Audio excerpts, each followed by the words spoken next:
स्वागत है आपका फुल टॉस एजुकेशन में। तो आज हम लोग यूपी बीएड एंट्रेंस एग्जाम के लिए टॉप 200 क्वेश्चन की श्रृंखला का पार्ट फर्स्ट लेकर आए हैं, जिसमें आज हम लोग देखेंगे 1 से 50 क्वेश्चन। ये 200 साइंस के वैसे चुनिंदे क्वेश्चन हैं जो प्रीवियस ईयर में आ चुके हैं और आगे आने की भी उम्मीद है। तो चलिए देर न करते हुए वीडियो शुरू करते हैं। क्वेश्चन नंबर आप 1 देख रहे हैं। प्रकाश का वेग सर्वप्रथम किसने मापा था? तो ये प्रीवियस ईयर में क्वेश्चन आ चुका है। ये रोमर ने नापा था। ऑप्शन जो हो जाएगा वो बी हो जाएगा। रोमर ने 1676 ईस्वी में बृहस्पति के उपग्रहों की गति का अध्ययन करके प्रकाश के वेग को नापा था। तो इसको भी आप ध्यान रखेंगे, ठीक है। क्वेश्चन नंबर 2 है, यदि पृथ्वी का गुरुत्वाकर्षण अचानक लुप्त हो जाए तो क्या होगा? तो इसमें हो जाएगा कि वस्तु का भार शून्य हो जाएगा, परंतु द्रव्यमान वही रहेगा। देखिए इसमें रीजन क्या है। जो आपका मास होता है कांस्टेंट राशि है। कांस्टेंट राशि आप कहीं भी ले जाएंगे, इसका शेप थोड़ी बदलने वाला है। बट हाँ, जो आपका भार होता है वो आपकी ग्रेविटेशन पर निर्भर होता है। आपका गुरुत्वीय त्वरण जो जी होता है वो भी आपके ग्रेविटेशन पर निर्भर करता है, ठीक है। बट आपका मास है वो जस का तस रहता है। तो मास कहीं भी नहीं बदलता है, चाहे आप पृथ्वी पर ले जाएं या चंद्रमा पर ले जाएं, ठीक है। तो वस्तु का भार तो शून्य हो जाएगा, बट द्रव्यमान वही रहेगा। तो ऑप्शन क्या हो जाएगा? सी हो जाएगा। नेक्स्ट देखते हैं क्वेश्चन नंबर 3, पानी का घनत्व अधिकतम किस पे रहेगा? इसको भी आपको समझने की जरूरत है। अगर पानी का घनत्व बोले तब देखिए, एक ऐसे करिए ए टाइप का और एक वॉल्यूम भी टाइप का। अगर घनत्व की बात बोले तो सबसे पहले देखिए असामान्य रूप से बढ़ेगा और उसके बाद 4 डिग्री सेल्सियस पर अधिकतम हो जाएगा और उसके बाद फिर ढलना चालू हो जाएगा। बट अगर वॉल्यूम मतलब आप समझ रहे होंगे, वी शेप में ऐसे मैंने बना दिया है। अब ये 4 डिग्री से यहाँ से चालू होगा, मैक्सिमम रहेगा। उसके बाद ये नीचे आएगा न्यूनतम और उसके बाद इसका घनत्व जो आएगा मैक्सिमम जाएगा, मतलब 100 डिग्री सेल्सियस पे मैक्सिमम जाएगा, ठीक है। तो अभी पूछा क्या है कि पानी का घनत्व, डेंसिटी पूछा। तो डेंसिटी कहाँ है? 4 डिग्री सेल्सियस पे अधिकतम जाएगा। तो इसका जो आंसर हो जाएगा वो सी हो जाएगा, ठीक है। यहाँ पे आप व्याख्या भी देख रहे हैं, पानी का जो असामान्य प्रसार होता है वो 4 डिग्री सेल्सियस पर इसका आयतन न्यूनतम होता है और घनत्व अधिकतम होता है। अब जो बोला है कि वॉल्यूम, तो वॉल्यूम देखेंगे तो 4 डिग्री सेल्सियस पर क्या होगा? न्यूनतम होगा। बट यही हम देख रहे हैं कि इसका डेंसिटी ये क्या हो जाएगा? मैक्सिमम हो जाएगा। चलिए हम लोग देखते हैं नेक्स्ट क्वेश्चन। क्वेश्चन नंबर 4 है, जब बर्फ पिघलती है तो उसका आयतन क्या होता है? तो बर्फ पिघलती है तो आयतन क्या होगा? घटेगा। बर्फ का आयतन पानी के आयतन से अधिक होता है, इसलिए बर्फ जब पिघलेगी तो आयतन घट जाएगा। तो ऑप्शन क्या हो जाएगा? बी हो जाएगा। नेक्स्ट देखते हैं क्वेश्चन नंबर 5। यहाँ पे लेंज कर लेंगे आप। लेंज का जो नियम है उस इस संरक्षण के किस नियम पर आधारित है? तो ऊर्जा संरक्षण पर आधारित है, ठीक है। लेंज का नियम यहाँ पर सुधार लेंगे। Law of conservation of energy जो है ऊर्जा संरक्षण पर आधारित होता है। ये क्वेश्चन पूछता है, इसको आप ध्यान रखेंगे। नेक्स्ट है, केपलर के ग्रहों की गति का दूसरा नंबर यानी क्षेत्रफलीय वेग नियत रहता है। ये संरक्षण किसके संरक्षण पर आधारित है? तो आप ध्यान देंगे कोणीय संवेग संरक्षण पर आधारित है, यानी एंगुलर मोमेंटम, ठीक है। ऑप्शन जो हो जाएगा वो बी हो जाएगा। आगे बढ़ते हैं, क्वेश्चन नंबर 7 देखेंगे। ट्रांसफार्मर का क्रोड बनाने के लिए कौन सा पदार्थ उपयुक्त है? तो नर्म लोहा जो होता है वो सबसे उपयुक्त होता है। तो आंसर जो हो जाएगा वो बी हो जाएगा। आगे बढ़ते हैं, क्वेश्चन नंबर 8 देखेंगे। एक्स किरणों की वेधन क्षमता किसके द्वारा बढ़ाई जाती है? तो कैथोड और एनोड के बीच को जो विभवांतर बढ़ा के आप देखेंगे इसकी जो वेधन क्षमता है वो बढ़ाई जाती है। तो ऑप्शन क्या हो जाएगा? वो डी हो जाएगा।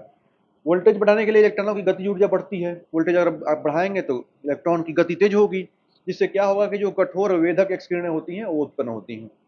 इसको आप ध्यान रखेंगे। क्वेश्चन नंबर 9 है, रेडियो एक्टिव पदार्थ से निकलने वाली कौन सी किरणें विद्युत क्षेत्र में विक्षेपित नहीं होती? तो गामा किरणें विक्षेपित नहीं होती, ठीक है, क्योंकि इसमें कोई चार्ज ही नहीं होता। तो ऑप्शन जो हो जाएगा वो सी हो जाएगा। क्वेश्चन नंबर देखेंगे 10, नाभिकीय रिएक्टर में भारी जल D2O का प्रयोग किस रूप में किया जाता है? तो मंदक के रूप में D2O का उपयोग किया जाता है। D2O मतलब ड्यूटेरियम ऑक्साइड। तो ऑप्शन जो क्या हो जाएगा? ये मॉडरेटर के रूप में, ठीक है। भारी जल और ग्रेफाइट का जो उपयोग होता है वो तीव्र न्यूट्रॉनों की गति को मंदक एवं धीमा करने के लिए किया जाता है। आगे हम लोग देखेंगे क्वेश्चन नंबर 11, ऑप्टिकल फाइबर किस सिद्धांत पे कार्य करता है? तो ऑप्टिकल फाइबर जो होता है और टोटल इंटरनल रिफ्लेक्शन यानी पूर्ण आंतरिक परावर्तन। तो ऑप्शन जो हो जाएगा वो सी हो जाएगा, ठीक है।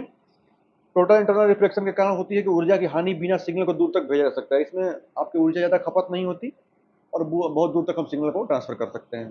12 है, आकाश का रंग नीला क्यों दिखाई देता है? तो आप जानते होंगे स्कैटरिंग ऑफ लाइट की वजह से होता है, क्योंकि वेवलेंथ कम होता है तो स्कैटरिंग ज़्यादा होता है।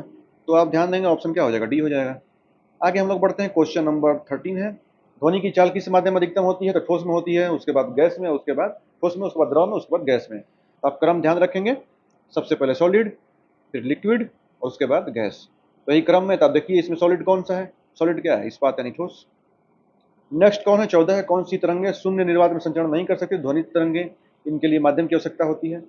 नेक्स्ट, डॉपलर प्रभाव किससे संबंधित है? ध्वनि और प्रकाश दोनों में से संबंधित होता है डॉपलर इफेक्ट, क्योंकि स्रोत और श्रोता के बीच की जो अपेक्षित गति के कारण आवृत्ति में जो आभासी परिवर्तन होता है, यही डॉपलर प्रभाव बोला जाता है। तो आप देखेंगे तो ऑप्शन क्या हो जाएगा? ये हो जाएगा। क्वेश्चन नंबर 16 है, एक आदर्श वोल्टमीटर का प्रतिरोध कितना होना चाहिए? तो आदर्श वोल्टमीटर का प्रतिरोध अनंत होना चाहिए, इनफाइनाइट, ठीक है, क्योंकि परिपथ से होता क्या है, कोई धारा ना ले। तो जो आंसर हो जाएगा वो सी हो जाएगा। आगे देखेंगे हाइड्रोजन बम किस सिद्धांत पर आधारित है, ये भी प्रीवियस ईयर क्वेश्चन है। तो अनियंत्रित नाभिकीय संलयन पर आधारित है, ऑन कंट्रोल्ड न्यूक्लियर फिजन। तो ऑप्शन कौन सा है, डी हो जाएगा। हाइड्रोजन बम इसी पे कार्य करता है। रडार का उपयोग मुख्य रूप से किस लिए किया जाता है, तो रडार का उपयोग रेडियो तरंगों द्वारा वस्तुओं की उपस्थिति और स्थिति ज्ञात करने के लिए किया जाता है। रडार का फुल फॉर्म आप जानते होंगे, रेडियो डिटेक्शन एंड रैंगिंग। ठीक है। क्वेश्चन नंबर 19 है, आधुनिक आवर्त सारणी का प्रतिपादन किसने किया, तो मोसले ने किया था। ऑप्शन सी हो जाएगा। ठीक है। हेनरी मोसले ने 1913 में बताया था कि तत्वों के गुण उनके परमाणु क्रमांक के आवर्ती फलन होते हैं। उससे पहले हम देखेंगे कि जो मेंडलीव थे वो बताए थे कि नहीं, मास के अकॉर्डिंग चलना है। बट मोसले जो है तो उन्होंने सुधार करके क्या कर दिया, परमाणु क्रमांक एटॉमिक नंबर के अकॉर्डिंग इन्होंने आवर्ती फलन बताया। अब हम बढ़ते हैं नेक्स्ट। क्वेश्चन नंबर 20 है, सोडियम धातु को किसमें डुबा कर रखा जाता है, तो बहुत फेमस क्वेश्चन है, मिट्टी के तेल में। आगे हम लोग देखेंगे क्वेश्चन नंबर 21, पोटेशियम में फिक्सर के रूप में किस रसायन का उपयोग किया जाता है, तो सोडियम थायोसल्फेट के रूप में किया जाता है। ठीक है। इसका उपयोग जो किया जाता है अनएक्सपोज्ड, आप देखे होंगे सिल्वर ब्रोमाइड का जो घोल होता है, घोल का हटाने के लिए किया जाता है। आगे हम लोग क्वेश्चन नंबर 22 देखेंगे, रैपिड फायर की तरह जल्दी जल्दी इसको खत्म करेंगे टॉप 200 सीरीज को। तो क्वेश्चन नंबर आप देख रहे होंगे 22, बॉक्साइड का एल्यूमिनियम के निष्कर्षण से किस विधि द्वारा किया जाता है, तो बॉक्साइड से एल्यूमिनियम का निष्कर्षण जो होता है वो विद्युत अपघटन, जिसको इलेक्ट्रोलाइसिस बोलते हैं, इसके द्वारा किया जाता है। ठीक है। एल्यूमिनियम क्या होता है, अत्यधिक क्रियाशील होता है, इसे हापर हॉल विधि, इसको विद्युत अपघटन द्वारा शुद्ध किया जाता है।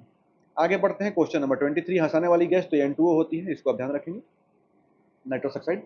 24 नंबर है, अम्लराज का किसका मिश्रण है, ये बहुत इंपॉर्टेंट है, इसको ध्यान रखेंगे, रेशियो भी ध्यान रखना है आपको। ठीक है। सांद्र HCl और सांद्र HNO3 का मिश्रण है और 3:1 होता है, यानी 3 HCl और उसके बाद 1 HNO3।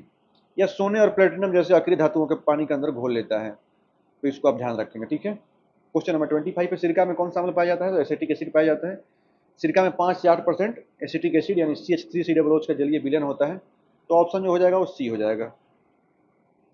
आगे बढ़ते हैं, चींटी और बिच्छू के डंक में कौन सा अम्ल होता है, तो जो डंक होता है आप ऐसे समझिए, फॉर्म में आकर चींटियां डंक मारती हैं, तो फॉर्मिक एसिड, जिसका रासायनिक नाम मेथनोइक एसिड है। तो ऑप्शन क्या हो जाएगा, डी हो जाएगा। आगे बढ़ते हैं, शुष्क बर्फ आइस ड्राई आइस क्या होता है, तो ठोस CO2 होता है, इसको जानते होंगे, क्योंकि बिना द्रव में बदले सीधे गैस में बदल जाता है, ऊर्ध्वपातन के थ्रू काम करता ही है। नेक्स्ट बढ़ते हैं क्वेश्चन नंबर 28, टीयर गैस के रूप में किसका प्रयोग किया जाता है, तो क्लोरोबेंजीन या क्लोरोपिक्रीन क्यों किया जाता है। ऑप्शन हो जाएगा सी हो जाएगा। आप देखते होंगे कि पुलिस लोग जो आंसू गैस के गोले छोड़ते हैं भीड़ को तितर बितर करने के लिए, और इसका फार्मूला पूछ देगा तो ये भी ध्यान रखेंगे, CCl3NO2। क्वेश्चन नंबर 29 है, प्राकृतिक रबर किसका बहुलक पॉलीमर होता है, तो आप ध्यान रखेंगे आइसोप्रीन का होता है। क्वेश्चन नंबर 30 है, टेफ्लॉन क्या है, तो टेफ्लॉन एक फ्लोरोकार्बन है। पॉलीटेट्राफ्लोरोएथिलीन इसका फुल फॉर्म होता है, टेफ्लॉन कहते हैं इसको, इसका नॉन स्टिक बर्तनों में यूज किया जाता है। गोबर गैस का घटक तो आप ध्यान रखेंगे मीथेन होता है, बहुत इजी क्वेश्चन है ये। एलपीजी में गंध में क्या मिला जाता है, तो एलपीजी देखिए गंधहीन रंगहीन होती है, तो अगर लीकेज होता है तो इसको पता चल जाए, जिससे दुर्घटना से बचा जा सके, तो इसके लिए इथाइल मरकप्टान की मिला दी जाती है, जिससे कि हमें पता चल जाता है कि क्या हो रहा है, गैस लीक हो रही है। ठीक है। तो एलपीजी मूलतः गंधहीन होती है, इसमें कोई नहीं होता है, कोई भी आप गंध नहीं होता, बट रिसाव का पता लगाने के लिए इसमें सल्फर का यौगिक इथाइल मरकप्टान मिलाया जाता है, इसको भी आपको ध्यान रखना है। क्वेश्चन नंबर 33, पानी की स्थायी कठोरता किसके कारण होती है, तो कैल्शियम और मैग्नीशियम के सल्फेट और क्लोराइड के कारण होती है, और पानी को उबालकर दूर इसे नहीं किया जा सकता, इसको ध्यान रखेंगे। इसके लिए सोडियम कार्बोनेट और धोवन सोडा का प्रयोग किया जाता है। 34 नंबर है, सिगरेट लाइटर में कौन सी गैस प्रयुक्त होती है, तो ब्यूटेन प्रयुक्त होती है। आगे देखेंगे, चश्मे के लेंस में किस कांच से बनाए जाते हैं चश्मे के लेंस, तो क्रूक्स कांच या क्राउन कांच से बनाए जाते हैं। क्रूक्स कांच जो होता है यूवी किरणों को शोषित करने की क्षमता रखता है, तो ऑप्शन जो हो जाएगा वो बी हो जाएगा। नेक्स्ट है, भारी जल का रासायनिक सूत्र, तो D2O होता है, जिसको ड्यूटेरियम ऑक्साइड बोलते हैं। नाभिकीय रिएक्टरों में मंदा का कार्य करता है, तो D2O आप ध्यान रखेंगे, सी हो जाएगा। आगे बढ़ते हैं क्वेश्चन नंबर 37, पीतल किन धातुओं का मिश्रण है, तो ध्यान रखेंगे पीताजी आप याद रखेंगे, ये ट्रिक आपको काफी काम देने वाला है। तो पीताजी से क्या होगा, पी से पीतल, और पीतल में क्या मिलाएगा, ताजी यानी तांबा और जिंक। तो पीतल में 70% तांबा मिलाया जाता है और 30% जिंक मिलाया जाता है, तो ऑप्शन जो हो जाएगा वो बी हो जाएगा। ठीक है। आगे बढ़ते हैं हम लोग क्वेश्चन नंबर 38, कांसा यानी ब्रोंज में कौन सी धातुएं होती हैं, तो ब्रोंज में कापर और टीन होती हैं। ठीक है। ऑप्शन जो हो जाएगा वो बी हो जाएगा, कापर को तांबा बोलते हैं। कांसे का जो उपयोग मूर्तियों और पदक बनाने में होता है, इसको भी आप ध्यान रखेंगे। ठीक है। नेक्स्ट है क्वेश्चन नंबर 39, जंग लगने पर लोहे का भार में क्या परिवर्तन होता है, तो जंग लगेगा तो लोहा बढ़ जाएगी, और ये ऑक्सीजन और नमी के कारण ऑक्सीकरण के कारण लोहे का कुल भार बढ़ जाता है।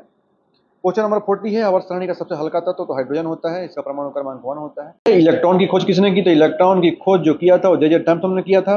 ईंट पर नाचे आप जानते होंगे, ईंट पर नाचे। अब इसमें आप समझ सकते हैं, ये ट्रिक बहुत प्यारा है। ई से इलेक्ट्रॉन, टी से थॉम्सन। उसके बाद आप देखेंगे कि पॉ से प्रोटॉन और रॉ से रदरफोर्ड। तो प्रोटॉन की खोज रदरफोर्ड ने किया, ना से न्यूट्रॉन और चे से चैंड्रिक या न्यूट्रॉन की खोज किसने किया? चैंड्रिक ने किया। तो तीनों आप ध्यान रख सकते हैं। नेक्स्ट हम लोग देखेंगे क्वेश्चन नंबर 42 है, परमाणु के नाभिक की खोज किसने की? तो अर्नेस्ट रदरफोर्ड ने किया था। रदरफोर्ड ने अपनी प्रसिद्ध अल्फा कॉन्फ्रेक्शन यानी गोल्ड फॉयल एक्सपेरिमेंट में नाभिक की खोज की थी।